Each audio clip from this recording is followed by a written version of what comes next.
Okay, welcome back to the kitchen table of Silver Surf Wax for a status update on the Mercury dime project. I wanted to give everyone a little status update because I have been working on this for quite a while and I'm still not done. As you can see here, I've got the number 50 on all the tubes that are full and sorted, but I have not yet finished the 1943s, the 1944s, or the 1945s. So still looking to finish it. I've gotten through all the rest of them. As you can see, when you get into the teens down there, there's not as many, but when you get up into the 30s and 40s, there's quite a few to sort through. And as you dump 10 tubes of dimes just for 1941s down, you can imagine the sorting process. And I've been going out and picking out the best top 4 or 5 dimes out of every batch as well. So the just sorting by date and mint mark has been quite a chore. So lots of effort there. And as you can see on the table here, I've got these things grouped by date and mint mark, and then I've got some of the ones that had no date. I had some weird errors that I want to look at later. Got a couple Barbers and some Roosevelts in there, and obviously very few, here, let me get my finger out of there. Very few of the 1916 S's, and of course the 1916D. I didn't find a single one. And I felt lucky to get some of the other semi-rare key dates. So, as you're kind of moving along here, you can see the top of the dime here. There's 38 on this one, 34. Any of the Philadelphia prints had a lot more typically than the others. In this case, it's different. There is a difference. It has actually had more of the Denver mint, Denver mint, and so had a lot of 1923s, but still not a whole lot up through the 20s. You're starting to get into 47 in the 1926 and 39 and 1928 and 29. But as you get into the 30s, I'm starting to get full tubes. So I got full tubes into the 30s. Actually, I had 2 full tubes down here in the 23s, but full tubes up here in the 30s, and then more full tubes. So as I'm, running into 1936 here, got a bunch of full tubes. Same with 39, and then, 39 here, got a bunch of full tubes. And then obviously into the 40s, just bunches and bunches of full tubes. These guys are all packed, so I might get a couple more tubes or a tube extra out of some of these just because they're all coming up to the top as opposed to not rising to the exact mark. Oh, the other interesting thing is, I'm sure you've guessed, when you have a full tube in the 40s, they tend to reach, let's see if I can get that in the camera frame. The dimes tend to reach right there near the top.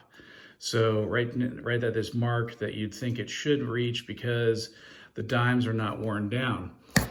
As you go down lower, these dimes are a lot more slicked out and they don't rise that far. Let's see if it's making a liar of me. No.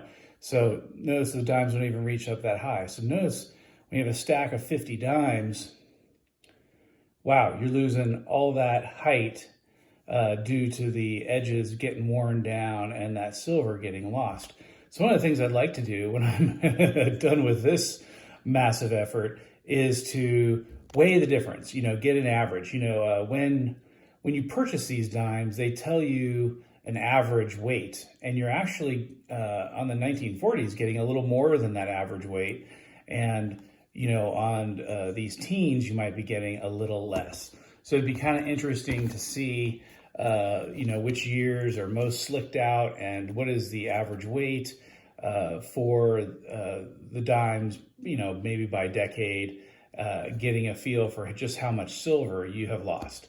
But that I'll probably save for another video. I'll have to, you know, pour these out, count them out in piles of 50, weigh them, and compare and contrast. But I thought that was kind of interesting to show you that, yeah, I definitely notice the tubes as I'm filling them with 50s, you know, they're not filling as high, but as I go up through the years, getting a little higher. And then, yeah, get into the 1943s and they're up to the proper height. So kind of cool to see that in action. And yeah, so to save some of my tubes early on, when I got some of these rare key dates, rather than to devote a whole tube to it, I was at my local coin store and I picked up some of these Whitman books. So indeed, I started filling these, and you can see that on some of these, I'm not up to the 19. I'm starting the 1943s because I'm not there yet. On an initial pass, I actually filled up some of these up to the 45s from the best ones I had earlier. But I'm going back and reevaluating every date as I do it. So filling up 3 of these Whitman books, and I came back and I decided to go for a full Dansko book. This book was surprisingly expensive. So these Whitman books are, I don't know, $4 or $5. This Dansko book was like $30, $29 I think I picked it up for. But I went and migrated all of my best coins to this.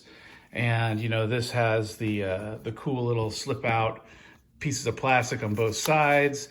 As you can see, as I'm demonstrating here, I don't know if you can tell because of the light, but here's the piece of plastic you can pull in and out, and that's on both sides of that coin, so you can see both sides of the dimes.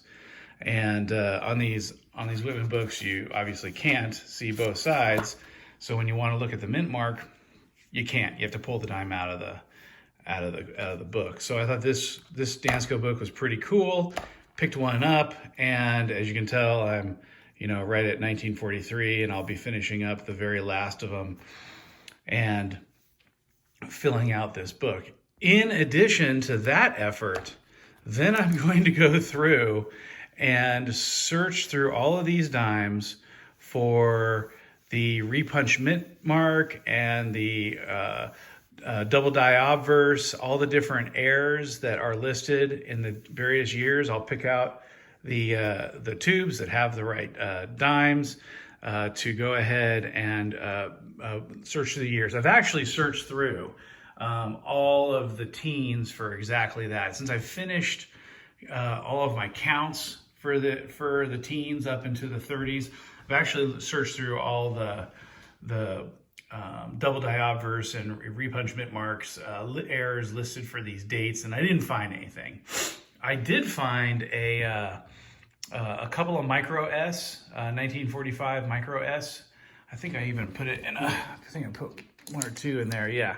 So I got a little micro S container that I have set aside. And but I'll be searching all the 1945s, which you know, there's what, 10 tubes or so, 8, 9 tubes of that. So kind of going whole hog on this thing, and I'm not sure exactly what I'm doing. You know, I like to be a metal stacker. My reasons for purchasing Mercury dimes is really just to have fractional silver at a pretty low cost. Yes, it's more expensive than Roosevelt dimes, but I think they differentiate for themselves. I don't want there to ever be a mistake, and regular dimes get into my collection, or I don't want Mercury dimes or Roosevelt dimes to fall into the regular dime circulation out there. So by having a Mercury dime, I think it's pretty unique and noticeable, and I won't have that problem. So that's kind of my justification. My justification for this has been that I just want fractional silver at a reasonably low cost, and the Merc Dime project is the way to do it. But now all of a sudden I'm collecting and I'm putting them in books and I'm looking up these coin values, and gee, many Christmas, I've become a numismatic coin collector. What has happened? What has happened to me? What's kind of fun is that I've looked at online on eBay, and many of these books in this level of completeness are going for a couple $100, like $230 here and there. And so what's kind of fun about that is, the amount of dimes in here is going to be less than $100. So each book that I end up completing here will be in it, even with it missing some of these missing dates, will be in a state where I probably would be able to profit $100 off of each one of these, and put it into more dimes if I wanted to. I think I will keep for sure keep the Dansko book with the best of them, because I got 5,300 dimes here that I have sorted through, and I might as well have a little token of my accomplishment. And I got 2,000 dimes more that I need to get. So to finish out my monster box of 500 ounces of Mercury dimes, my monster project, that's the plan. Unfortunately, I've already tested, and all of these, even if I have a full 50 count tubes, they don't fit in the current ammo can. So I would need to get probably the larger ammo can, and I would need to test if the larger ammo can could even fit all of the dimes if they aren't full. Because I've got all these tubes that are, here's one with 5, and here's one with 4 and 7. So a lot of these are not even close to being full. So I'll have to kind of figure out what kind of storage I want to do. Maybe I'll put all the full tubes in one can and the not full tubes in another can. We'll just see how that kind of plays out, and how I'm gonna figure out my storage on this one, because at some point, maybe I decide to sell the more silver complete 40s and keep the 20s and 10s, or maybe I keep the 10 or sell the 10s because people want the more rare, less frequently found dimes, and they would like to collect a full tube of them or something like this. It'll be interesting to see if I decide to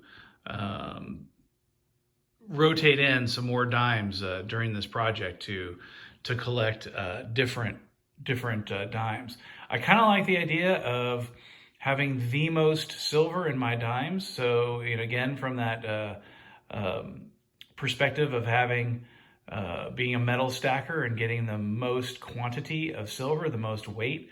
But if it doesn't really matter, maybe you should hold on to the more rare, less found out there, because the statistics that I have put up so far is 90% of this stuff is in the 20s, 30s, and 40s, and less than 10% in the teens. Actually, I think it was 15% for the teens and 20s, so 85% in the 30s and 40s.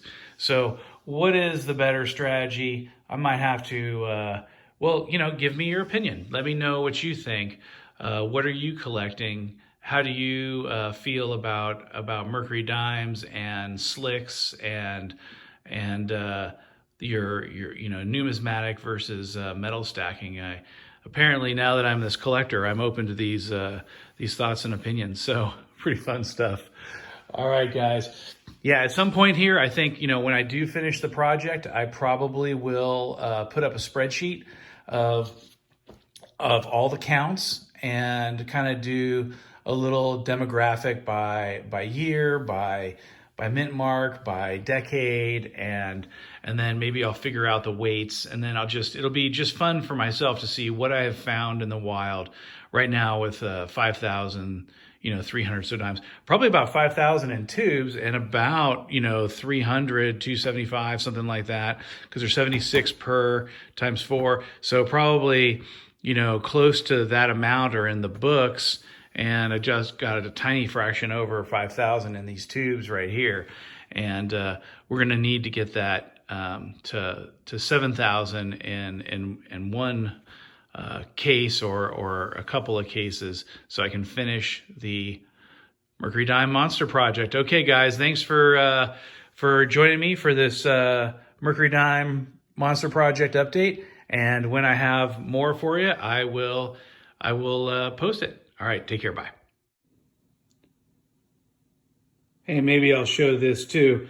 As I've been working on this, I have found that a little TV tray was fairly handy to just put in the dimes that were not filled, were not 50. So I kind of have, as you can see, my teens and the 20s and the 30s and the 40s by year and mint mark. And so sometimes if I accidentally found a errant dime in one group or another, I would be able to come back here and correct the count. And you know, sometimes I would find that the slicks that I could make out for a 1940 something was good enough, and sometimes I put it into the slick tube there. So kind of my little process here was to keep these in a little tray, and that helped me get organized. You'll notice there's some missing dates in here just because they're so rare. The semi-key dates aren't worth their own tube. Or I originally created stickers with a tube on there, and it just sat there being empty, and then I'd run out of tubes before I could go buy more tubes. Actually, you know, quite a few tubes. I've been to my local coin store more than 4 times, I think, to pick up, you know, 20 tubes at a time, thinking that I'd finally be done, but only to come back and realize that I needed a lot more tubes for this project. So not a big investment because each tube is about 50 cents, but still that's some money, right? Adding to the cost of doing this thing. So what am I doing?